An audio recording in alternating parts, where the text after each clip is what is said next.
بسم اللہ الرحمن الرحیم الصلاۃ والسلام علیک یا رسول اللہ الصلاۃ والسلام علیک یا نبی اللہ الصلاۃ والسلام علیک یا حبیب اللہ وعلی آلک و اصحابک یا نور اللہ صلی اللہ تعالی علیہ وسلم۔ آج ہم آپ کے سامنے تلخیص الاعراب کا ایک نیا سبق نمبر 16 شروع کر رہے ہیں، اور اس کے اندر ایک نیا دلچسپ آج سبق آپ کے سامنے پیش کیا جا رہا ہے، اجرائے اعراب کی مشق۔ اعراب کے مشق کیسے کی جائے، اجرا کیسے کیا جائے نحو کے اندر اور صرف کے اندر، وہ ساری صورتیں آپ کے سامنے کچھ سوال و شکل میں بیان کریں گے، پھر اس کے ذریعے سے آپ دوسری جگہ بھی ان کو جاری کر سکتے ہیں۔ سوال ہے سب سے پہلا، بسم اللہ الرحمن الرحیم، اللہ کے نام سے شروع جو مہربان نہایت رحم والا ہے۔ اور کنز الایمان میں اس کا یوں ترجمہ ہے، اللہ کے نام سے شروع جو نہایت مہربان رحم والا۔ اب اس عبارت میں جو ہے اسم، یہ اس عبارت میں اسم پر کسرہ کیوں آیا، یہ میم پر کسرہ کیوں آیا، اسم جلالت، یہ کلمہ جلالت جو ہے اللہ، یہ کس حالت میں ہے، اور اس پر کسرہ کیوں آیا لام پہ، الرحمن اور رحیم پر کسرہ کیوں ہے، یہ سارے اس میں اندر سوالات ہوئے کہ بسم اللہ میں سین میم پر کسرہ کیوں ہے، اسی طرح کلمہ جلالت کس حالت میں ہے، اور رحمان اور رحیم پر کسرہ کیوں ہے۔ جواب بیان فرماتے ہیں سب سے پہلا اس کے بارے میں، اسم مفرد منصرف صحیح ہے۔ اسم کیا ہے؟ مفرد ہے، منصرف ہے یعنی غیر منصرف نہیں ہے، اور صحیح ہے، ان کے آخر میں حرف علت نہیں ہے۔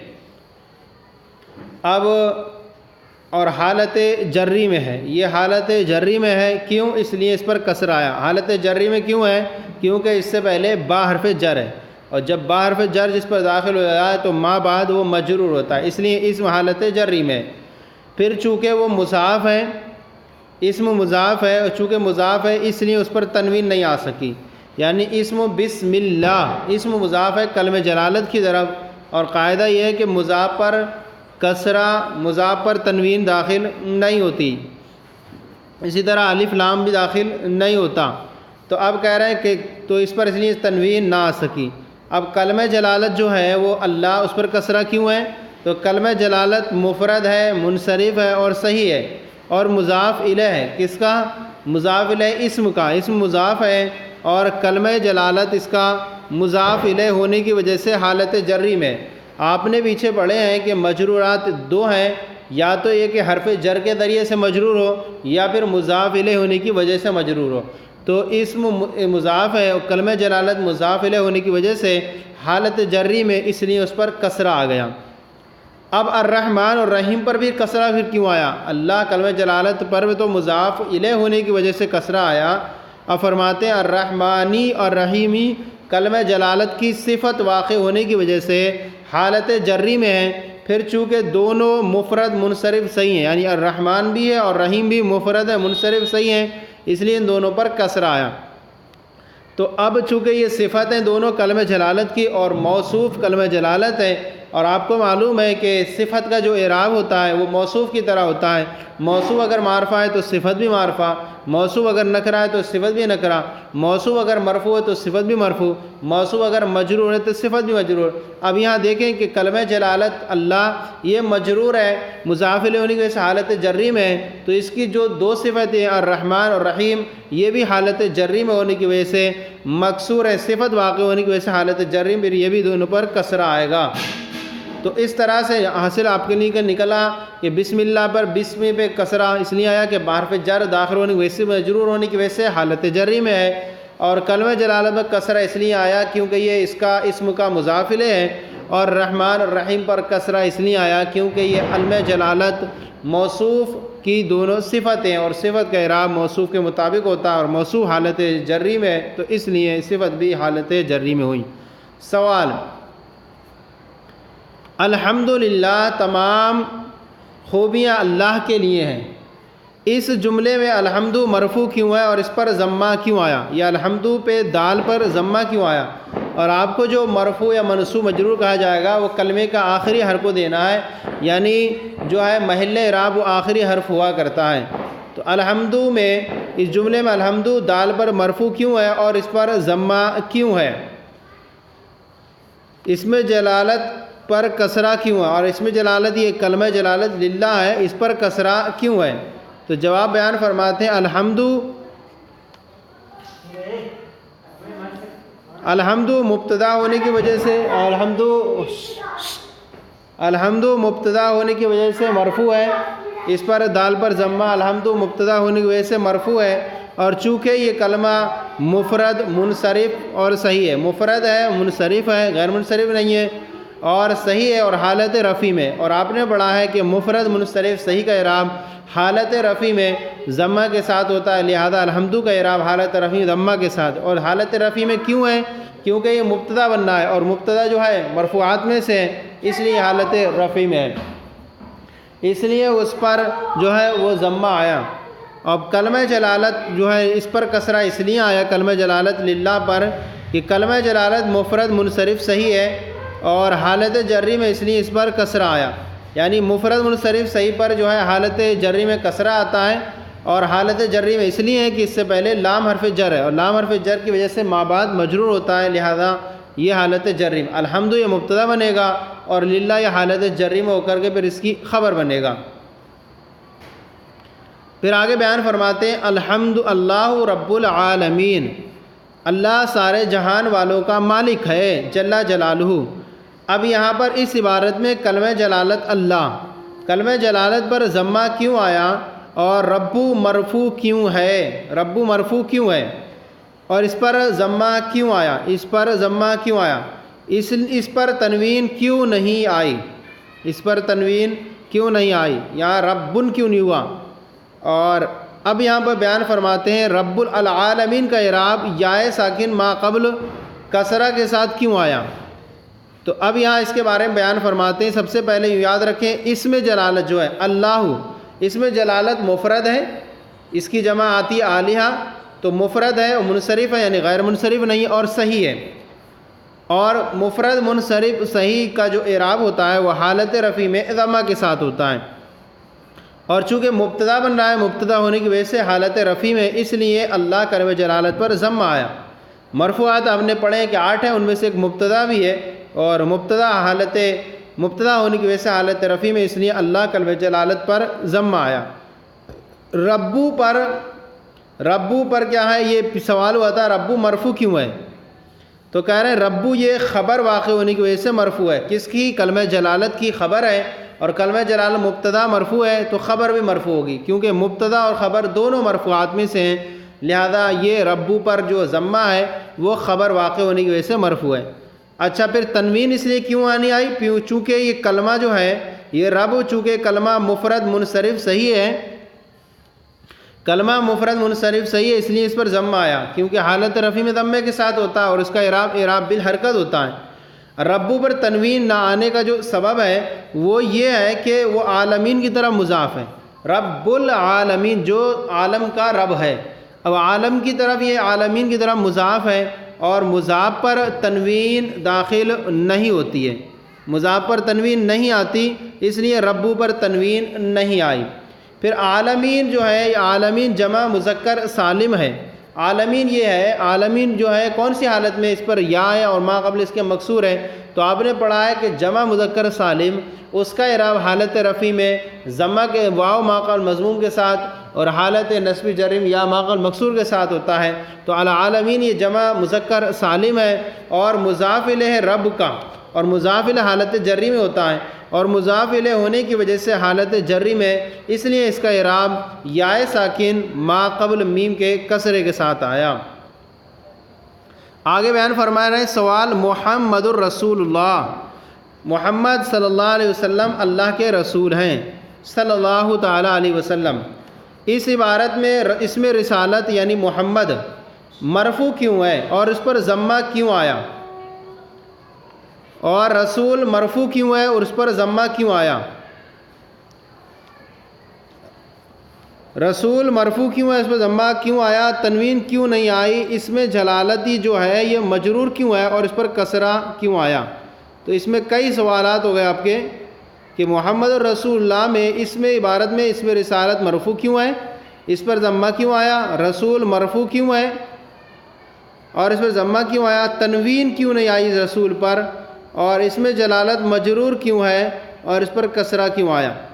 جواب، اس میں رسالت یعنی محمد جو ہے یہ مبتدا ہونے کی وجہ سے مرفوع ہے، مبتدا ہے اور مبتدا جو ہوتا ہے وہ معرفہ مرفوع ہوتا ہے، تو اس اعتبار سے اس پر جو ہے مبتدا ہونے کی وجہ سے مرفوع ہے، اور مبتدا جو ہوتا ہے وہ مرفوعات میں سے، اس لیے اس میں جلالت مرفوع ہوا۔ اور پھر چونکہ یہ کلمہ مفرد ہے اور منصرف صحیح ہے، یعنی محمد مفرد بھی ہے، واحد تثنیہ نہیں ہے، اسی طرح جو ہے یہ منصرف ہے، غیر منصرف نہیں ہے کیونکہ اس پر کسرہ اور تنوین دونوں داخل ہو جاتے ہیں، اور صحیح ہے کہ آخر میں حرف علت نہیں ہے، تو یہ کلمہ مفرد اور منصرف صحیح ہے۔ اور آپ کو معلوم ہے کہ مفرد منصرف صحیح کا اعراب حالت رفع میں ضمے کے ساتھ ہوتا ہے، لہذا اس کا اعراب حالت رفع میں ضمے کے ساتھ، اور حالت رفع میں اس لیے اس پر جو ہے ضمہ آیا۔ اب آیا رسول، رسول پر جو ہے وہ ضمہ کیوں آیا؟ تو رسول چونکہ محمد کی یہ خبر واقع ہے، اور خبر کا اعراب وہی ہوتا ہے جو مبتدا کا ہوتا ہے، کیونکہ خبر بھی مرفوعات میں سے، رسول خبر واقع ہونے کی وجہ سے مرفوع ہے، اور پھر چونکہ یہ لفظ مفرد منصرف صحیح، پھر چونکہ یہ لفظ مفرد ہے منصرف ہے اور صحیح ہے، چونکہ یہ لفظ مفرد منصرف صحیح اور حالت رفع میں، مفرد بھی ہے منصرف بھی ہے صحیح حالت رفع میں، اور حالت رفع میں پہلی قسم کا اعراب ضمے کے ساتھ آتا ہے، اس لیے اس پر رفع آیا رسول پر۔ اور پھر تنوین کیوں نہیں آئی؟ جس طرح سے محمد پر تنوین آ گئی، رسول پر تنوین کیوں نہیں آئی؟ تو چونکہ اس لیے کہ رسول یہ مضاف ہے کلمہ جلالت کی طرف، لیکن مضاف الیہ ہونے کے سبب سے اس پر تنوین نہیں آئی، کیونکہ مضاف پر تنوین داخل نہیں ہوتی۔ اب اس میں جلالت جو ہے اللہ، یہ اس پر کسرہ کیوں آیا؟ تو اس میں جلالت چونکہ مضاف الیہ ہونے کی وجہ سے کس کا؟ رسول اللہ، رسول کا جو مضاف الیہ ہونے کی وجہ سے مجرور ہے، پھر چونکہ یہ کلمہ جو ہے اللہ مفرد منصرف صحیح اور حالت جری میں ہے، اس لیے اس پر کسرہ آیا۔ آگے ہے سوال، نبینا سید المرسلین صلی اللہ علیہ وسلم، ہمارے نبی رسولوں کے تمام رسولوں کے سردار ہیں صلی اللہ تعالی علیہ وسلم، اس عبارت میں نبیو پر ضمہ کیوں آیا؟ نبیو یا پر ضمہ کیوں آیا اور تنوین کیوں نہیں آئی؟ دوسرا یہ کہ نا جو ہے یہ کس حالت میں ہے، نا جو ہے یہ کس حالت میں اور اس کا اعراب کیا ہے؟ سیدو پر ضمہ کیوں آیا؟ سیدو پر ضمہ کیوں آیا؟ اور دوسری یہ کہ تنوین کیوں نہیں آئی؟ سیدو پر تنوین کیوں نہیں آئی؟ اور المرسلین کا اعراب یائے ساکن ما قبل کسرے کے ساتھ کیوں آیا؟ یائے ساکن ما قبل کسرے کے ساتھ کیوں آیا؟ تو بیان فرماتے سب سے پہلے نبیو چونکہ یہ ہے جمع نہیں ہے، نبی کی جمع آتی ہے انبیاء، تو اس لیے نبی مفرد ہے، اور منصرف قائم مقام صحیح ہے۔ قائم مقام صحیح کیوں ہے؟ کیونکہ اس کے آخر میں یا ہے، اور ما قبل اس کے جو ہے، کیونکہ آخر میں یا ہے اور ما قبل اس کے ساکن ہے، تو اب کہیں گے مفرد منصرف صحیح ہے اور قائم مقام صحیح ہے، مفرد منصرف قائم مقام صحیح ہے، تو نبیو، تو اور اس کا جو اعراب ہے وہ اعراب جو ہوتا ہے مفرد منصرف صحیح ہو یا مفرد منصرف قائم مقام صحیح ہو، اس کا اعراب حالت رفع میں ضمہ کے ساتھ ہوتا ہے، اس لیے جو ہے نبیو پر ضمہ آیا۔ اور چونکہ یہ مبتدا ہے تو مبتدا واقع ہونے کی وجہ سے اس پر حالت رفع میں ہے، اس لیے نبیو پر ضمہ آیا۔ پھر چونکہ وہ مضاف الیہ ہے، اچھا نبیو پر تنوین کیوں نہیں آئی؟ نبیون نا ایسے نہیں ہوا، کیوں چونکہ وہ مضاف الیہ ہے کس کی طرف؟ نا ضمیر کی طرف، نبیو مضاف ہے نا ضمیر کی طرف، پھر چونکہ وہ مضاف ہے اس لیے اس پر تنوین نہیں آئی، اور آپ نے پڑھا ہے کہ مضاف پر تنوین نہیں آتی، اس لیے نبیو کے آخر میں یا پر تنوین نہیں آئی۔ پھر آگے نا ضمیر، نا ضمیر متکلم، یہ حالت جری میں، حالت جری میں ہے، نا ضمیر متکلم ہے جمع متکلم کی، اور حالت جری میں کیونکہ وہ مضاف الیہ ہے نبیو کا، اور اب چونکہ آپ نے پڑھا ہے کہ حالت جری میں ہوتا ہے اس پر کسرہ بھی آتا ہے، تو یہاں پر نبیو نا میں نا پر تو ہم کسرہ نہیں دیکھ رہے ہیں، تو اب بیان فرما رہے ہیں کہ یہ ضمیر ہے، اور ضمیر کس میں ہے؟ اس میں غیر متمکن ہے، یعنی مبنیات میں سے ہے، تو کہہ رہے ہیں کیونکہ وہ مضاف الیہ نہ، اور چونکہ وہ اس میں غیر متمکن ہے اس لیے اس پر کوئی اعراب نہ آ سکا. یعنی جو اس میں غیر متمکن ہو وہ حالت جری میں محلن تو ہوتا ہے لیکن اس پر لفظاً کوئی اعراب ظاہر نہیں ہوتا، اس لیے نا ضمیر پر کوئی لفظاً اعراب تو ظاہر نہیں ہوا کیونکہ وہ مبنیات کے قبیل سے ہے. اب یہ ہو گیا نبیو پر مضاف ہونے کی وجہ سے تنوین نہیں آئی اور معرفہ مبتدا ہونے کی وجہ سے مرفوع ہے، اس لیے اس پر ضمہ آیا. مفرد منصرف صحیح ہے. اب آگے ہے سید. سیدو جو ہے یہ مفرد منصرف صحیح ہے. سید اس کی اسیاد جمع آتی ہے. اب مفرد اور منصرف صحیح ہے یہ سید، اور خبر واقع ہونے کی وجہ سے حالت رفع میں. سید المرسلین النبی نبینا یہ مرکب اضافی ہو کر مبتدا ہے اور سید المرسلین اس کی خبر ہے، اور خبر جو ہوتی ہے وہ مرفوعات میں سے، اس لیے یہ سیدو پر جو ضمہ ہے وہ حالت رفع میں ہے اور حالت رفع میں ضمہ آتا ہے. تو مفرد منصرف صحیح ہے اور خبر واقع ہونے سے حالت رفع میں، اس لیے اس پر جو ہے ضمہ آیا. اب اس پر تنوین کیوں نہیں آئی، سیدن کیوں نہیں ہوا، چونکہ مضاف الیہ ہونے کے باعث اس پر تنوین نہیں آئی. سیدو مضاف ہے المرسلین کی طرف، تو اس لیے اس اعتبار سے اس پر تنوین نہیں آئی. اب کہہ رہے ہیں المرسلین. یہ المرسلین پر جو ہے کا اعراب یا ساکن ما قبل کسرے کے ساتھ کیوں ہے، تو کہہ رہے ہیں المرسلین یہ چونکہ جمع مذکر سالم ہے. المرسلون یہ حالت رفع میں، المرسلین یہ حالت نصبی اور جری میں، اور جمع مذکر سالم ہے.